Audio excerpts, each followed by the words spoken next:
One of these days, I will actually. I made a really cool intro for the show, but yeah, I know. It's like we got an intro. We wait for the intro. Nothing. But there you go. Welcome. It's another Friday night, Rick, and as those who follow the channel would realise, we dubbed 4 years ago. Right, we were so much younger, so much more innocent back then, weren't we? In 2017, obviously a trailer reaction Labyrinth, you know. And did you go back and rewatch that trailer reaction we did? Did you watch? No, you know what? No, I didn't. No. You didn't? No. Did you? Did you? Yeah, it was a pretty positive. It's kind of a fairly positive kind of review. But I'm going to be really honest with you. I was dreading doing this film tonight. Nice. I didn't want to watch it. I thought you like this movie. I haven't seen this movie, honestly, for about 30 years. Wow. For about 30 years, I've not seen it. So I have a memory of being a kid and seeing it at the cinema back in 1986, the year it was released. At the Chelsea cinema. I remember seeing the film and walking out, and I would have been 13 at the time going, Like, at that age, I was kind of more action, sci-fi. I was moving away from this kind of fantasy element. But, this one is... so I was dreading watching. I wasn't looking forward to it. So, so getting to the fact that I did sit my ass down and I watched it. Yeah. And that to keep the cat out of the bag, I'll go into it. I really enjoyed it. I really enjoyed watching this movie. Fucking oath. How about you? I'm in the same boat, Jake. Like, I hadn't seen this movie for, it's been a while. Probably not 30 years, probably a little bit less. But, you know, I was like, because I'm a big Dark Crystal fan. And I love that. And at that time when I watched it, I thought, you know, this is a bit more. So Dark Crystal was a little bit more darker, not much of a family-friendly movie, which this one kind of is. So then I thought, you know what? I watched it and I went, fuck, this is really good. This is something my nieces could watch because it's such a great movie. It's actually a very good example of a well-done family film where everybody can get something out of it. Yeah. But, you know, I mean, like, come on, dude. Every time I see that poster, I see, you know, him with the wig, David Bowie with that outrageous 80s wig. And it doesn't kind of like, you know. So I was a bit like, these 80s, and some of his music I like and some I don't. Again, I did enjoy it. So, but his name is Jareth in the film. Jareth, King Jareth, yes. And King. Yeah. So, like, his name's Jared, not Jared. All right, not Jared, because they said and so far I'm thinking of one of our fans who loves following. Well, actually, he's just got a comment. Speaking of Jared, there you go.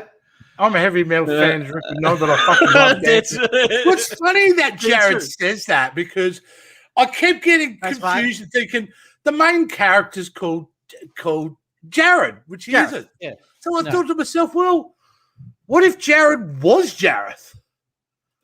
And so I couldn't help myself. I thought, well, there's a good example. What is that? And here's another promotional pick. Who is that? So, I mean, like, to me, same, you know. Yeah, whether that's Bowie or Jared, I mean, there you go. So, couldn't help myself. So, it made me feel better doing that, Rick, I'll be honest with you, because that way I can didn't have to put up with Bowie. I can put up with Jared. Can we see the other one, the first one that you put up? Yeah, which is a bit of a rough one. I did. I'll be honest with you, it's been a long time doing this. But here we go. And he's unsubscribed. But there he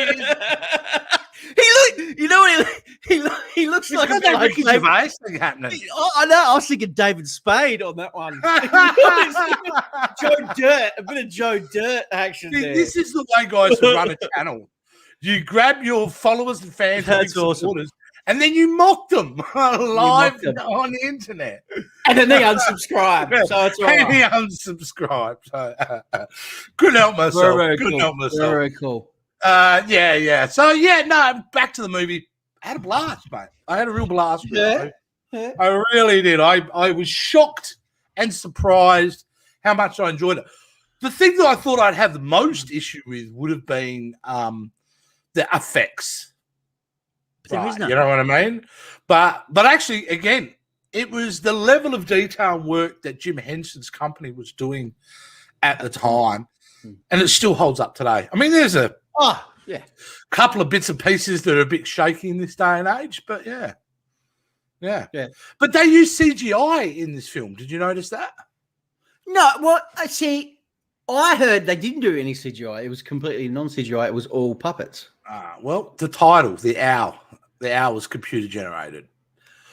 In the opening title sequence with that owl was at the beginning, computer generated. Then they transitioned to a new one, right? To a real one at the end of the credits. Okay. Right. Yeah. But that was the only other thing, and now everything else was either done in camera, which was exceptional, or a little bit of compositing done. But it was, but gee, it holds up so well. And David Bowie's performance. Oh, look, out of the two, you got Jennifer Connelly. She was all right for her age back then, but outstanding for Bowie. He just really good. Held his own back then. So certainly embraced the character, and even though he's quite a bit predatory. I mean, there's some things that are happening in this film. You go, oh, that could be problematic in this day and age, but. Nevertheless, because you are, a 16-year-old girl, and there are certainly overt scenes where he's trying to seduce her in this film later on. But it's done in such a way where they allude to it. They don't really delve into it. But then you've got all these wonderful, creatures and magic happening on screen. And the good thing is the plot, very simple plot, which I'm always a big fan of. It's literally the movie starts. Her baby brother gets taken. Your baby brother gets taken. And her job is to save her baby brother through a labyrinth. And it's great because as you're going through the movie and you're going to all these different environments and that, you're meeting new characters, it's just good because you don't have to keep doing exposition, meaning you don't have to keep explaining the story as the story's happening. It's just happening. So, I was very impressed. Did you know, Rick, who wrote this film? Who wrote the first draft of this film? No, I know Lucas had some. George Lucas was the producer. Good call on that one. Jim Henson directed it. He directed it. But the guy who wrote the first draft was actually Terry Jones, one of the original Monty Python crew. Oh, okay. I didn't know that. A bit of trivia. And you can feel it throughout the film.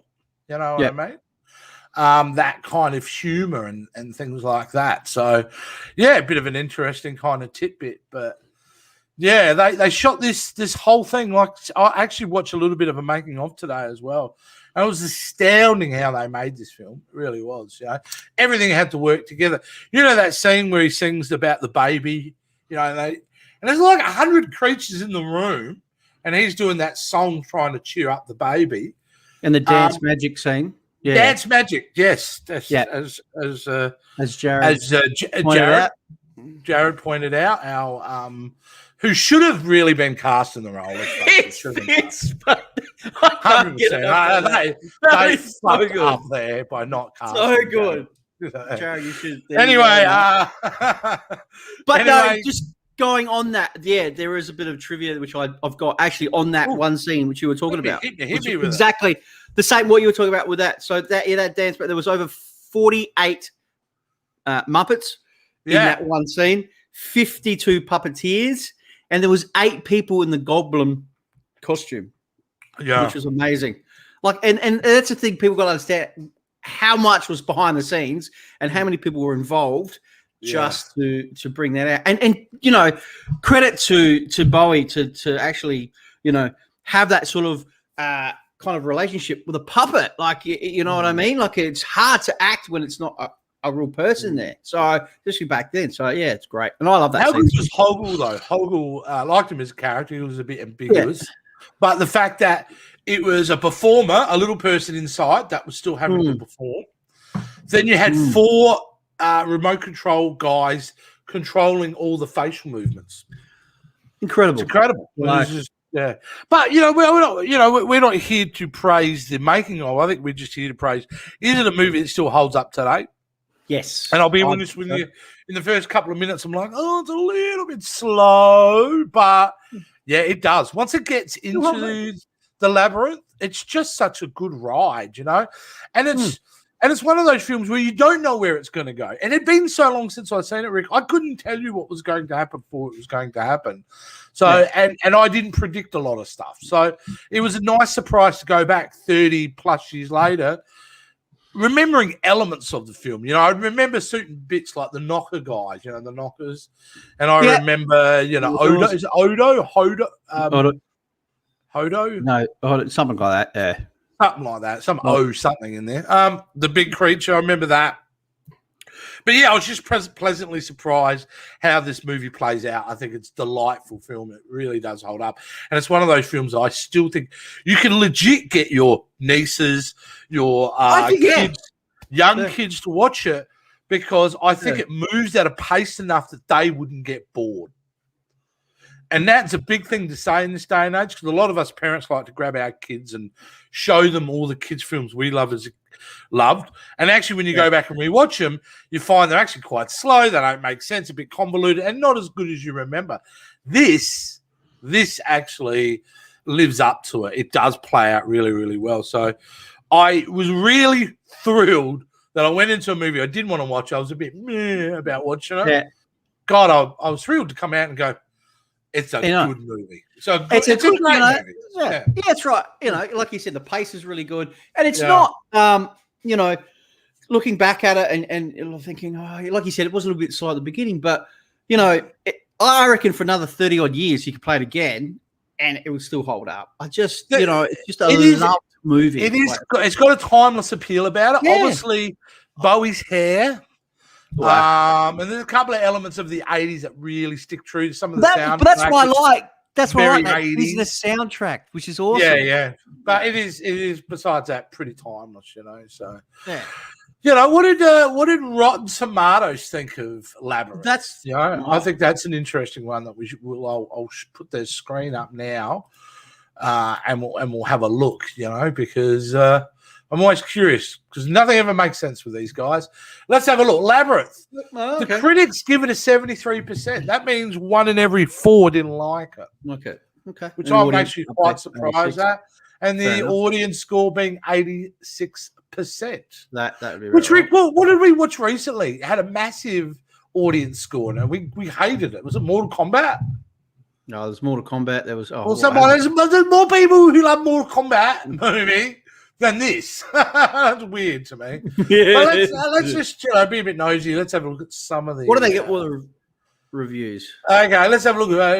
Labyrinth, frightening as it was, and it is some scary stuff happening in there in some aspects. I thought for a young kid, there's some spooky bits, frightening as it was also a place where you could encounter what confused you and find out who you really were and what you were capable of. It was always worth the trip.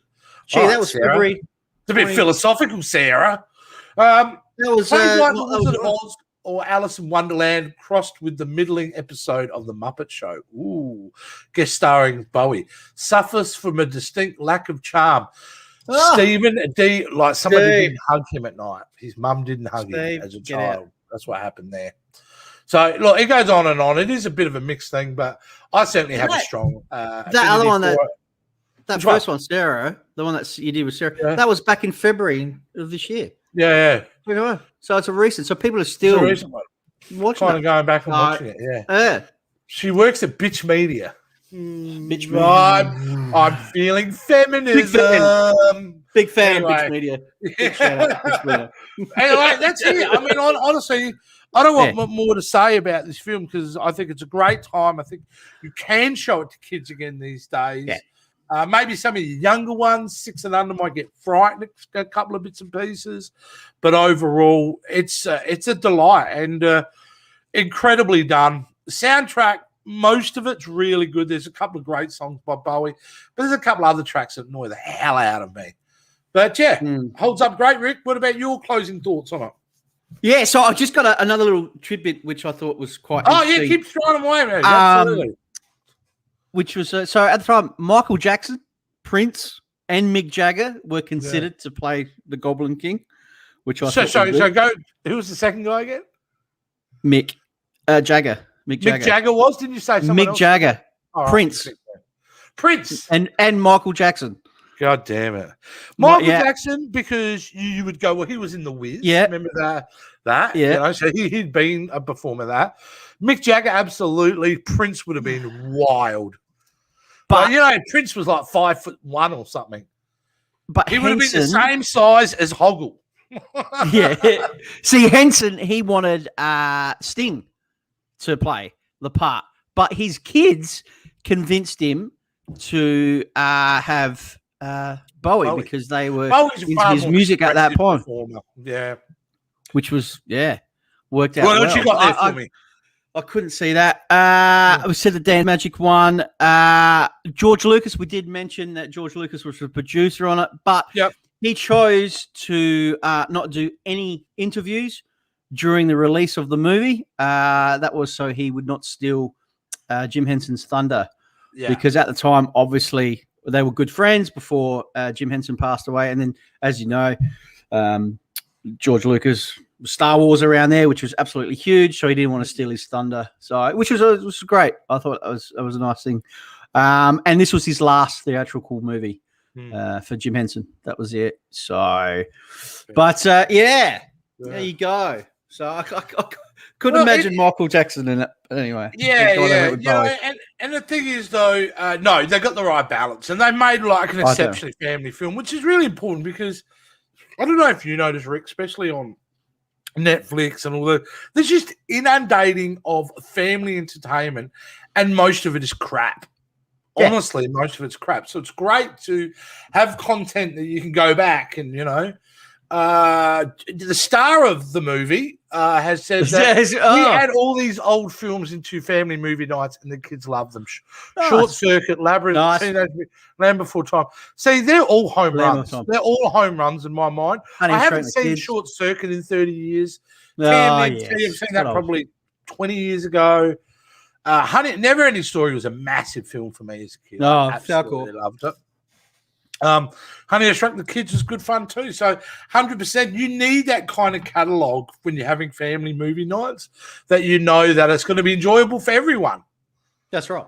You know what I mean? And the problem is you find that a lot of family films are so skewed towards the kids, the adults check out. You know what I mean?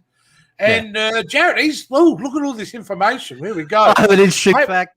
Yep. The budget for this movie was 3.3 million, three-quarters. That was for Bowie's cocaine. Boom, boom, boom. And he's right. So, we do know that Bowie in that period was pretty coked up, you know. So, but yeah, fantastic. Great film. Holds up. Surprise for me because if you had asked me this week before watching it, what do you think you're going to think? And I was thinking, shit, I'm probably going to slam this film because it's not going to hold up. So super thrilled to know this movie is still a good movie in 2021. It is. And worth a watch. Doesn't matter if you've got young kids or not. Stick it in, watch it. It's a good time, you know. Well, a great example of how if you get a good script and a good idea and talented people behind it, you get this. You can't go wrong. All right, Rick. That's it. We're done. But before we're done, I suppose, have you picked out next week's yet?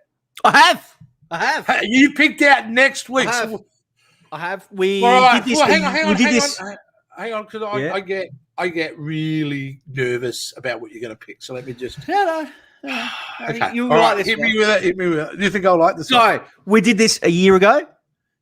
Shit. Okay. Yeah. So we thought we'd go a bit higher up in the ladder. So we're going to back. We did this a year ago. And we're going to go back to the year 2000 and where it all started for Hugh Jackman. X-Men. Yeah. Where to go, X-Men? I had a heart attack there because I thought you might. What was that other film that he was in? You remember he played the computer guy? It had John Travolta in it. Yeah. What was that film called? And the thing blew up in the beginning. Had Halle Berry topless in it. Yeah. Oh God! Yeah. What was that? We're not doing that film anyway. No, X-Men. So we're doing a comic book film. Swordfish. Thanks, Jared. Thank you. Swordfish. Yeah. So, I thought, shit, we're not doing that. No, we never did a retro. We're going back to something fairly recent. Great. Yeah. All right. Well, that's what it is. Because you know what? It's been 21 years. It is it is named for being responsible for the new wave of comic book films. It was on the back of that success that they moved forward with Spider-Man and in 2002 and so forth. So yeah, let's go back. Let's check it out. Does X-Men still hold up? We'll see. You know, we'll find out next week. Fantastic. That's great, guys. And that's it for next week. Here we go. And also a reminder, we will be getting back to the Marvel shows. It won't be long before June 9th. And we're back in 3 weeks from now. We're back with Loki. That'll be on a Wednesday night, guys. We'll be doing that. That'll be a bit of a change for us. So, fantastic, guys. Thank you for watching. Guys. That's it. Wonderful. That's it for me, guys. That's it for me. No worries. I'm out of here. You're out of here. See you next week. We'll see you later, guys. See ya. See you, mate. Bye.